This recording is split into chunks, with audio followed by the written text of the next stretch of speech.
माझ्यासोबत महाविकास आघाडीचे पुणे लोकसभेचे उमेदवार रवींद्र दंगेकर आहेत. भाऊ, प्रचाराला सुरुवात झालेली आहे, परंतु पुणे लोकसभा हा भाजपचा कायम बालेकिल्ला राहिलेला आहे. कोथरूडमध्ये भाजपला खूप जास्त मतदान होत असतं. आपण देखील कोथरूडमध्ये प्रचार करता. एकंदरीत काय वाटतंय, कोथरूडमध्ये आपल्याला किती मतदान होईल? मी कोथरूडमध्ये निवडणूक नाही लढवत. मी पुणे लोकसभा मतदारसंघामध्ये निवडणूक लढवतोय. त्यामुळे तुम्ही आता कोथरूडचं विचारू नका, पुण्याचं विचारा. कारण नक्कीच पुणे लोकसभा कोथरूड पुण्यामध्ये मतदारसंघामध्ये 6 विधानसभा ज्या आहेत, त्यातले एक कोथरूड विधानसभा आहे आणि त्या ठिकाणी भाजपची ताकद मोठी आहे. भाजपची ताकद पुणे शहरामध्ये कुठंच नाही. ही जनतेची ताकद आहे, लोकशाहीची ताकद आहे आणि पुणेकरांची ताकद आहे. असं थोडीच कोणाला आंदन दिले का पक्षाला, कुठल्या नागरिकांना, आणि कोणाला लोकशाहीमध्ये गृहीत धरता कामा नये. हे देशामध्ये आपण बघितलं असेल, लोकशाहीमध्ये चांगली चांगली लोक ह्या निवडणुकीमध्ये पडलेली आहेत. आणि असं कोथरूड किंवा हडपसर किंवा काय हा विषय नसतो, हा पुणेकरांचा विषय असतो आणि लोकशाहीचा विषय असतो. त्यामुळं ह्या कुठल्याही परिस्थितीमध्ये लोकशाहीमध्ये असं जनतेला गृहीत धरून चालत नाही. तुम्हाला कोथरूडमध्येच मला प्रचंड प्रमाणात मतं पडताना तुम्हाला दिसतील. नक्कीच मुरलीधर मोहोळांसाठी नरेंद्र मोदी येत्या 29 तारखेला सभा घेत आहेत. ते नरेंद्र मोहोळांसाठी घेत नाही, ते रवी दंगेकरांसाठी घेतात. कारण रवी दंगेकर हा तगडा उमेदवार आहे, हा पुणेकरांचा उमेदवार आहे.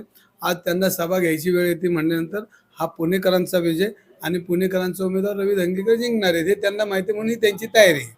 नक्कीच ज्याप्रमाणे नरेंद्र मोदी पुण्यात येऊन सभा घेत आहेत, तसं राहुल गांधींची किंवा प्रियांका गांधींची महाविकास आघाडीच्या बड्या नेत्यांची काही सभा वगैरे पुण्यात होणार आहे. याच्यामध्ये उद्धव साहेब असतील, आदित्य साहेब असतील, शरद पवार साहेब असतील, अनेक नेते असतील, प्रियांका गांधी ताई असतील, राहुलजी असतील. ह्या सगळ्यांचं आता पक्षाच्या कमिटीमध्ये बैठक होऊन कधी काय कशा पद्धतीने करायचं ते थोड्या दिवसातच तुम्हाला कळेल. त्याचं शेवटचा प्रश्न, जे काँग्रेसमधील अंतर्गत गटबाजी असेल किंवा काही तुम्हाला उमेदवारी दिल्यानंतर काँग्रेसमधील अनेक नेते नाराज असल्याची चर्चा आहे, यावर आबा बागुल देखील देवेंद्र फडणवीसांना भेटून आलेले आहेत जाऊन. ही गटबाजी मिटणार आहे की नाही? बघा, काँग्रेस पक्षामध्ये लोकशाही आहे आणि काँग्रेस पक्षामध्ये लोकशाही असल्यामुळे सगळ्यांना बोलायचा अधिकार आहे. कारण हा सर्व समावेशक पक्ष आहे आणि या पक्षामध्ये प्रत्येकाला बोलण्याचा अधिकार आहे. आज बघा, भारतीय जनता पार्टीमध्ये बी विरोध आहे, पण ते बोलू शकत नाही, कारण तिथं हुकुमशाही चाललेली आणि तिथं बोलन तो परत पक्षात दिसत नाही. आमच्याकडे ही सगळी लोक आज बोलतात, त्यांना लोकशाहीमध्ये यांना बोलायचा अधिकार आहे, पक्षाकडे बाजू मांडण्याचा अधिकार आहे, पक्षाच्या ऑफिसमध्ये येऊन उपोषण करण्याचा अधिकार आहे. आज पक्ष सगळ्यांचा विचार करून भविष्यामध्ये म्हणजे येणारा काळ काँग्रेस पक्षाचा असेल. ही सगळी लोक तुम्हाला प्रचार करताना दिसतील. आमच्याकडे लोकशाही असल्यामुळे ही लोक शेवटपर्यंत बोलू शकतात, पण ज्यावेळेला लढाई असेल त्यावेळेला एकत्र येऊन लढतात, हा इतिहास आहे. नक्कीच भाजपकडून सांगितलं जातं की पुण्याचा खरा विकास हा गेल्या 10 वर्षात झालेला आहे. पुणेकरांच्या सगळ्या सोयीसुविधा ज्या आहेत ते भाजपने दिलेल्या आहेत.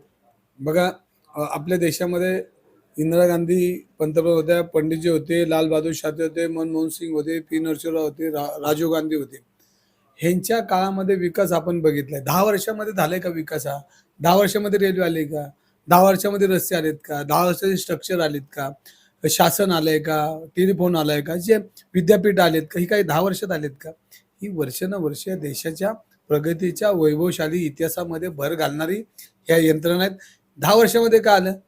तर मला परवा ते मोहोळ म्हणले की आम्ही विस्तारीकरण केलं. 4 भिंती बांधल्या म्हणजे विस्तारीकरण होत नाही, कलर मारलं म्हणजे विस्तारीकरण. विमानतळ कोणी आणलंय? काँग्रेसने. रेल्वे कोणी आणली? काँग्रेसने. ह्यांचं स्ट्रक्चर सांगा ना काय ते. रस्ते कोणी आणले? ह्या 10 वर्षामध्ये त्यांनी काय केलं ते सांगा. ॲडिशनल लोकांसाठी काय केलं ते सांगा. त्यांनी हे केलं ते केलं, कलर मारला, विस्तारीकरण केलं, हे होऊ शकत नाही. मेट्रोचा DPR काँग्रेसने केला. देशामध्ये पहिली काँग्रेसने ही मेट्रो पळवली. हा इतिहास आहे, इतिहास नाही, ही वस्तुस्थिती आहे. पुण्याचा DPR होताना महानगरपालिकेत प्रस्ताव आल्यानंतर ह्यांचेच खासदार, हेच आत्ताचे उमेदवार, ह्यांचा विरोध होता, अंडरग्राऊंड झाली पाहिजे. मग अंडरग्राऊंड झाल्यामुळे ह्यांनी 2 वर्ष DPRला पुढं वेळ लावला आणि हे 2 वर्ष लावल्यानंतर शेवटी ती खालनं नाही आली, वरनंच आली.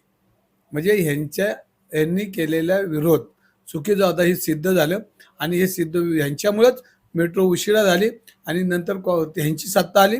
आज चौकामध्ये आपण उद्घाटन बघतोय. आता त्यांना चौकातली मेट्रो करायची, पण पुणे शहरामध्ये ह्याचं कुठेही दिसत नाही जाळं. हे जाळे निर्माण होण्यासाठी ते स्ट्रक्चरला अजून कित्येक वर्ष लागणार आहे, हा विषय महत्त्वाचाच आहे. आणि हे लवकर होण्यासाठी आज काँग्रेसला परत एकदा लोकांनी इंडिया प्रहरणला मदत केली पाहिजे आणि लवकरात लवकर हे सगळे स्ट्रक्चर जलद गतीने, मग ह्याच्यामध्ये रिंग रोड असतील, अनेक त्याच्यामध्ये सुविधा असतील, ते काँग्रेस पक्षाला चांगली माहिती आहे.